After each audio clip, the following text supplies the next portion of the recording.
Bienvenidos a La Estocada, un podcast punzante.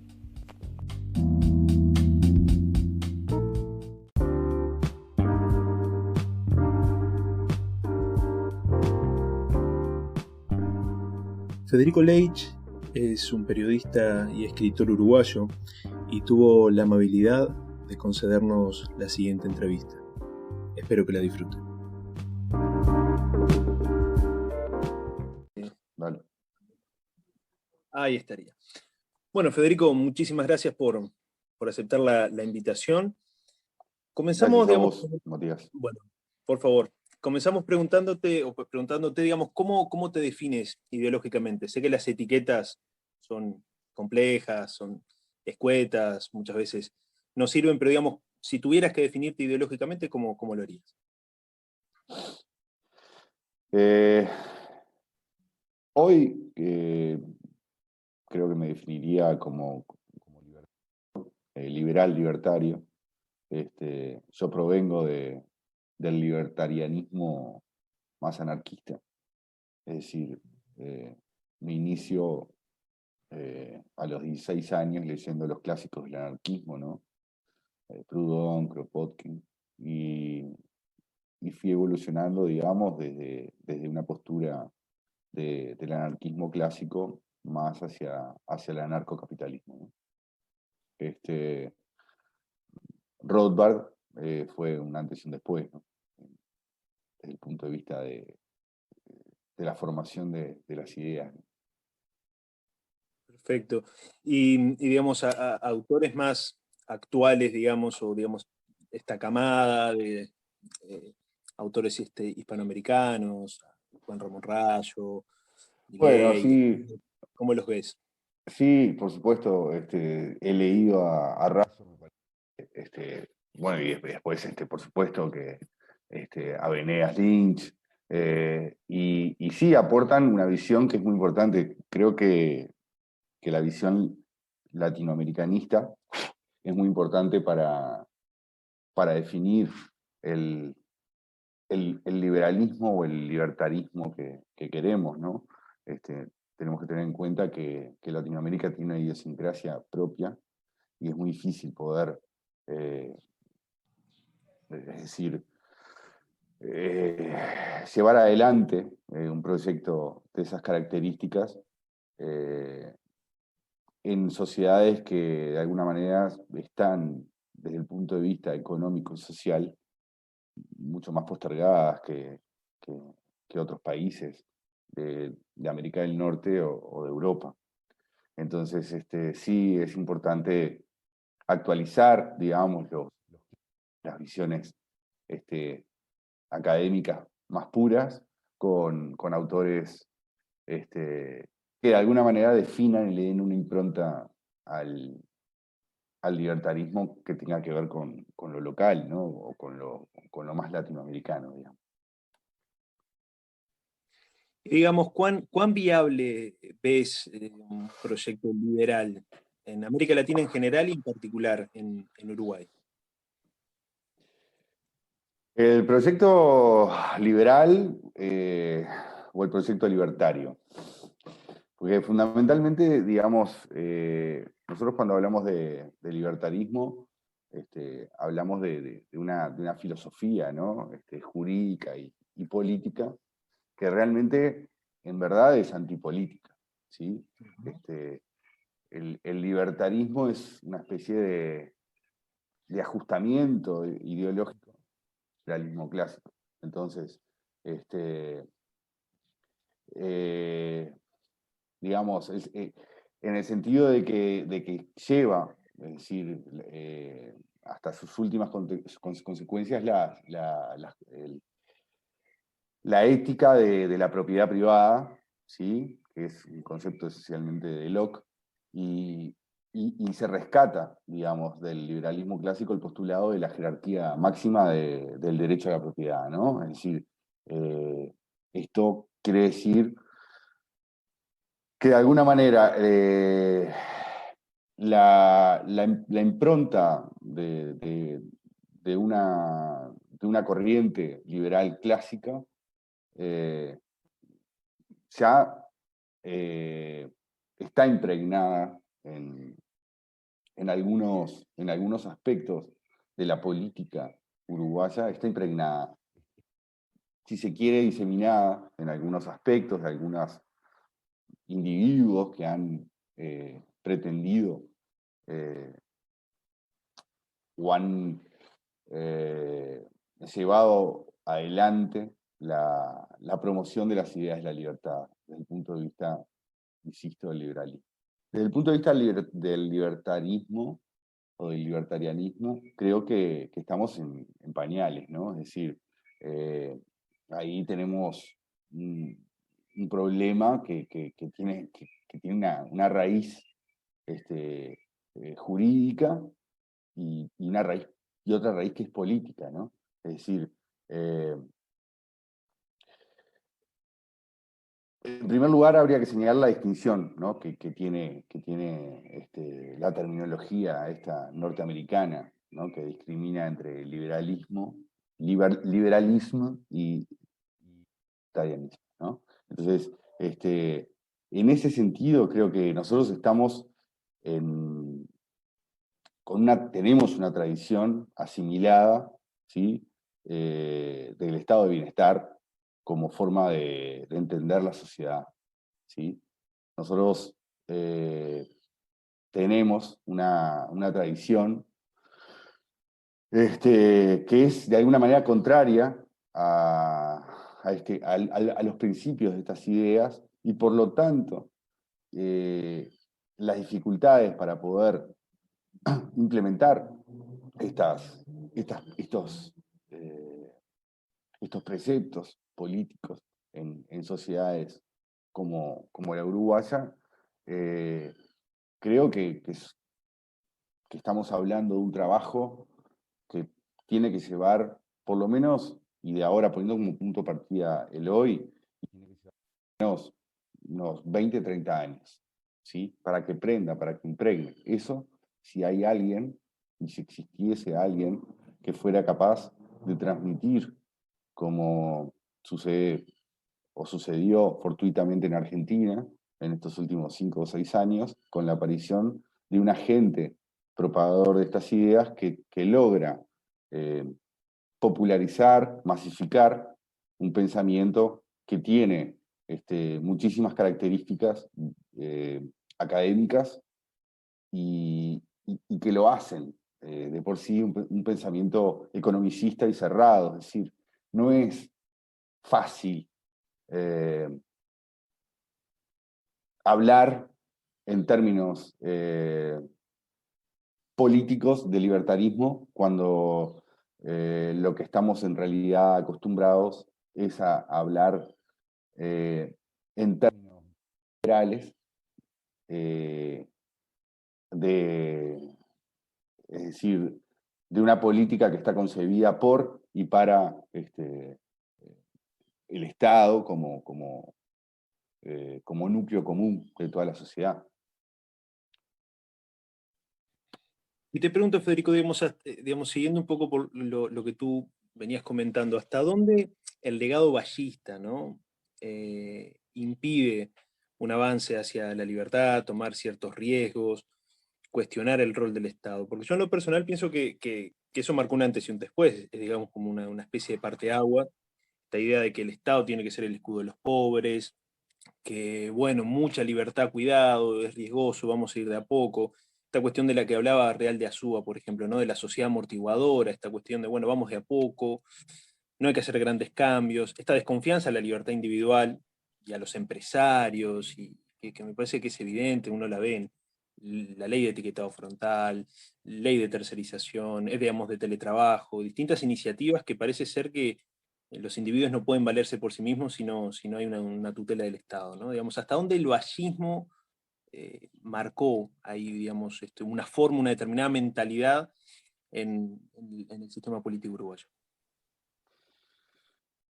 Yo creo que indudablemente el vallismo fue el que determinó en buena medida la idiosincrasia política de este país. de cualquier modo, existía previamente ya una concepción que tiene que ver con nuestro rol de país colonial, y de país hispanista, que lo vuelve absolutamente permeable a esas ideas. Cuando digo hispanista me refiero a que es un país católico, un país que tiene, donde el clero, la iglesia tuvo hasta la reforma ballista una presencia mucho más grande en el rol del Estado. Y esto, de alguna manera, se traduce en una interrupción de lo que ayer escuchaba tu podcast del orden espontáneo, ¿no? Del mercado. Es decir, esto trunca de alguna manera las iniciativas del sector privado, del sector empresarial, y en procura de darle provisión, amparo a todos aquellos que, de alguna manera, monopolizados por el Estado a través del uso de la coacción, de la seguridad, de la defensa, de la justicia, forman parte de una concepción que, insisto, el vallismo determinó muchísimo, pero que va más allá. Tiene que ver con el ADN de estas naciones. Si bien existen antecedentes en nuestra historia, incluso en la etapa independentista, que tienen que ver más con la concepción federalista, con la concepción de Artigas y todo lo demás, este país es producto de un acuerdo, ¿sí? Convengamos que es un Estado concebido por Inglaterra, ¿sí? No hay, no hay ningún tipo de dudas de que si no fuera por eh, Ponsonby, no existiríamos. Y eso surge de una negociación política. Entonces, la idiosincrasia de estos países está, insisto, ligada a una concepción donde tenemos que tener o al virrey, o a la iglesia, o al Estado, o al presidente, o al diputado, donde el poder toma forma en un actor vinculado a los poderes fácticos, ¿sí? Y el poder fáctico, vía secularización, que triunfó en la concepción democrática que se forjó en estos países, está vinculado al Estado, el Estado todopoderoso, el Estado omnipresente, el Estado solucionador de vidas. Federico, te traigo un poco a la actualidad y a la realidad política uruguaya. Digamos, el cambio de gobierno supuso un cambio, digamos, en la hegemonía cultural. Podemos decir que cambió en algo, o simplemente fue un cambio institucional de gobierno y no mucho más. No, yo creo que la profundizó. Creo que la profundizó. De alguna manera nosotros estamos hoy viendo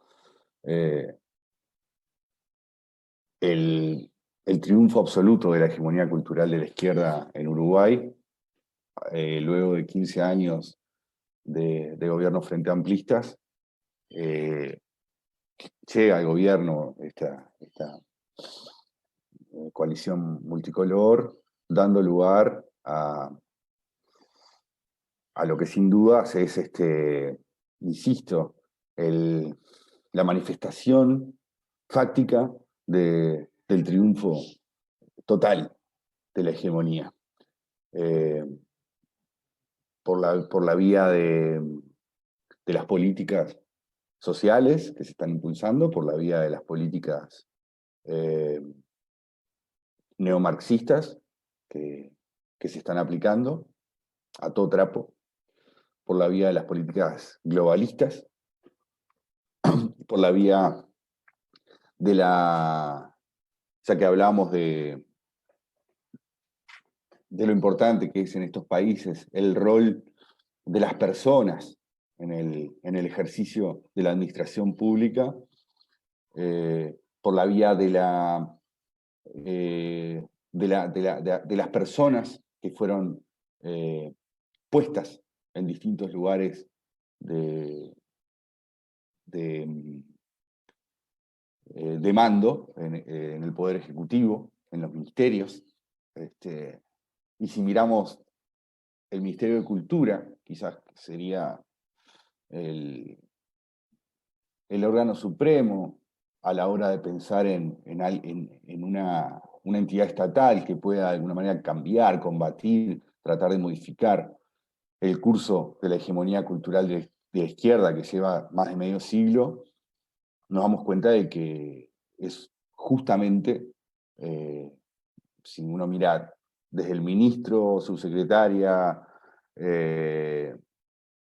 y directores de ese ministerio, te das cuenta de que es un ministerio tomado, ¿no? Es decir, no hay lugar a ningún tipo de doble interpretación o de, este, o de duda con respecto a lo que estoy manifestando. Es un ministerio de izquierda, ¿sí?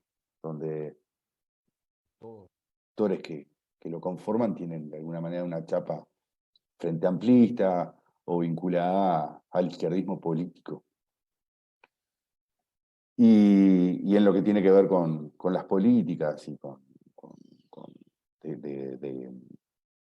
de cultura, sin dudas estamos viendo también un continuismo y una profundización, no solamente en el marco educacional formal, ¿sí? Que siguen siendo los programas marxistas que marcaron a generaciones de uruguayos, que les destrozaban la cabeza a millones de uruguayos, no en estos 15 años de Frente Amplio, porque esto viene desde la salida democrática, viene desde 1985, y los vemos hoy, no solamente, insisto, en ese plano, sino que también se está llevando adelante en las propias Fuerzas Armadas, ¿no?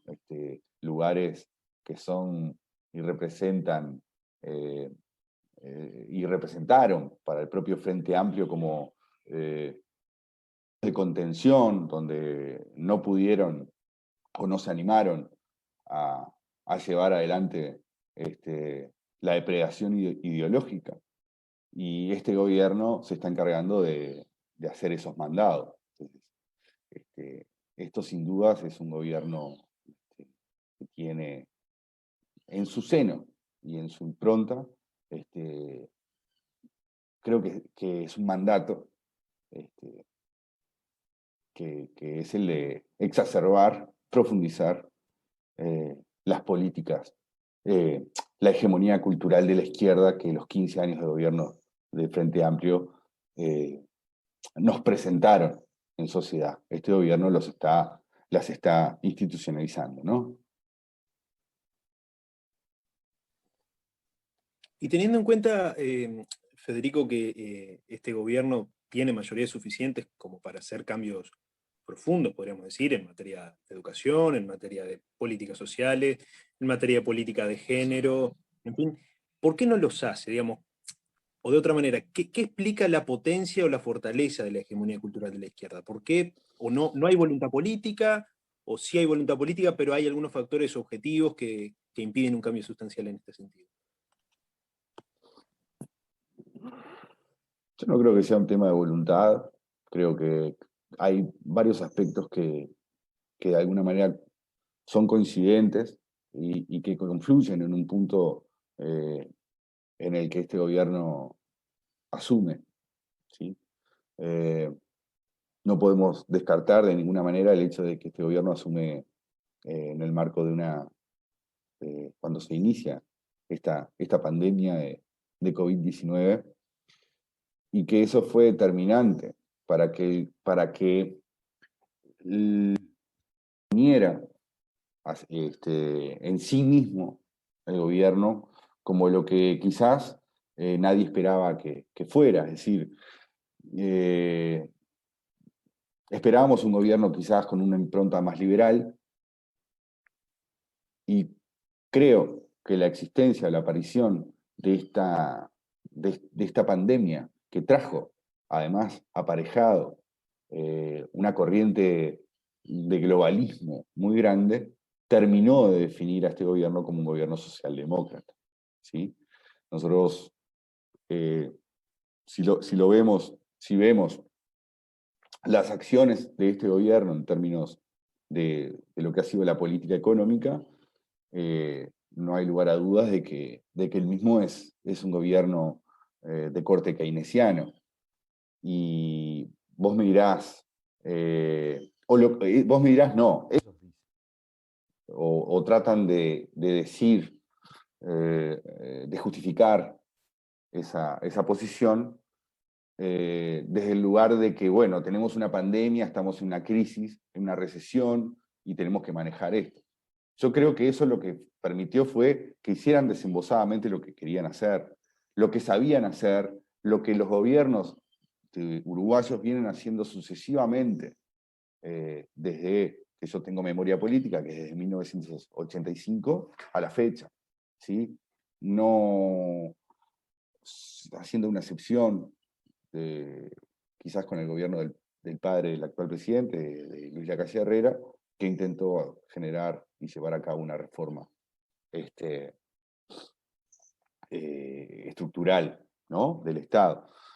Pero incluso hasta el gobierno de Jorge Valle, que todos sabemos que es un liberal, que siempre, desde el punto de vista de las ideas, intentó educar en las ideas liberales, también de alguna manera le pasó lo mismo. Cuando vino una crisis coyuntural, que fue la crisis del 2002, la crisis financiera 2002, lo llevó al camino opuesto al que él supuestamente desde el punto de vista ideológico toda la vida había bregado. Y siguió bregando después de su gobierno.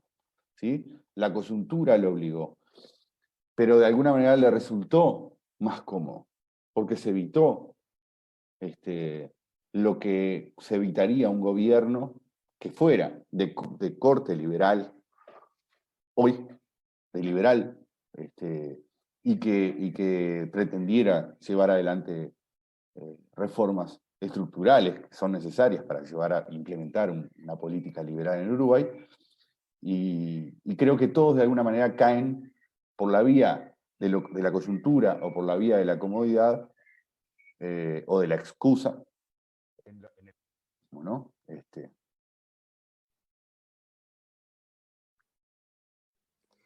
Y continuando un poco con el análisis, digamos, del actual gobierno, Federico, ¿qué opinión te merece la ley de urgente consideración? Yo creo que hay mucho humo, ¿no? Es una ley que toca dos o tres aspectos, quizás que son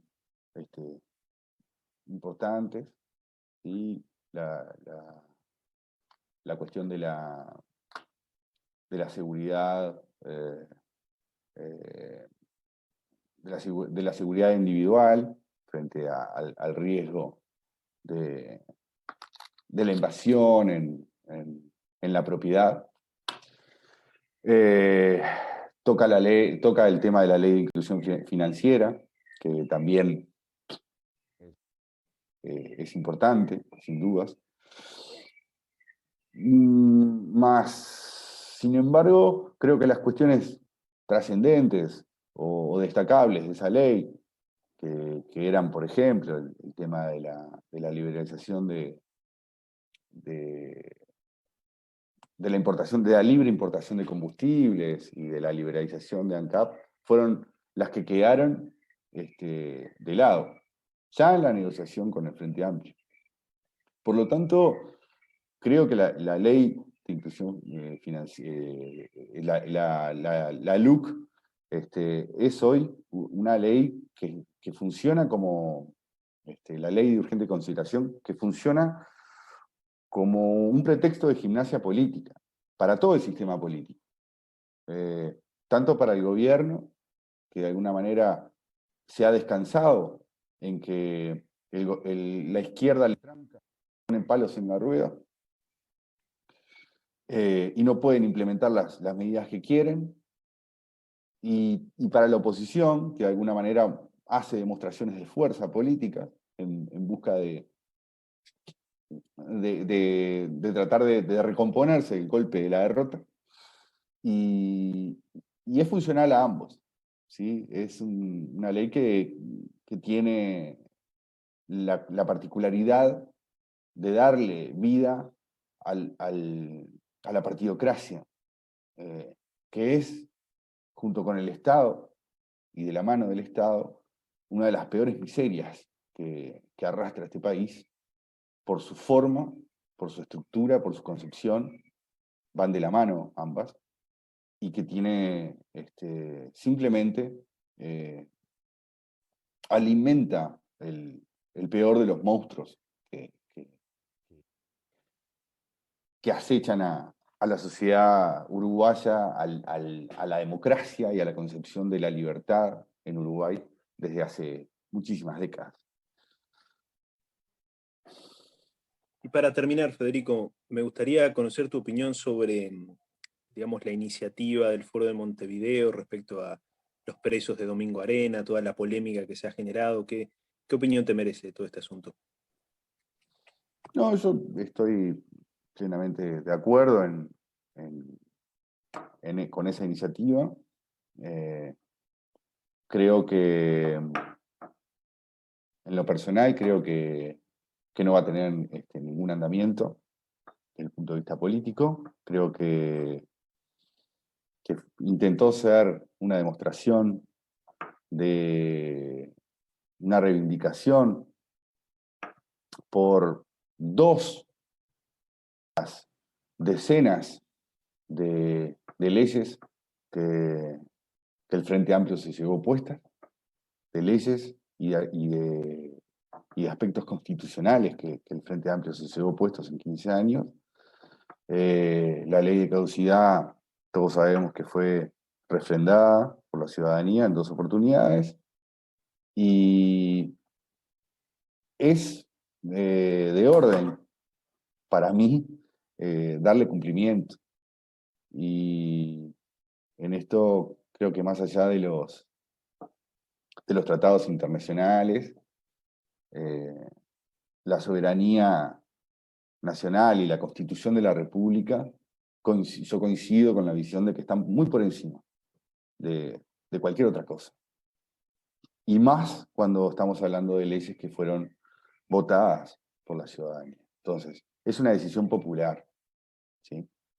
Y no hay lugar a que pueda ni la partidocracia, ni el gobierno, ni la casta política desvirtuar una decisión que fue refrendada en 2 oportunidades por la ciudadanía. Federico, te doy las gracias por haber aceptado la invitación, la verdad que ha sido un placer. Y bueno, y espero que se repita en un futuro, ¿eh? Bueno, te agradezco a ti, muchas gracias, y bueno, estoy a las órdenes. Cuando quieran, me pegan el grito. Dale. Muchísimas gracias, Federico, que pases bien, ¿eh? Chao. Chau, chau.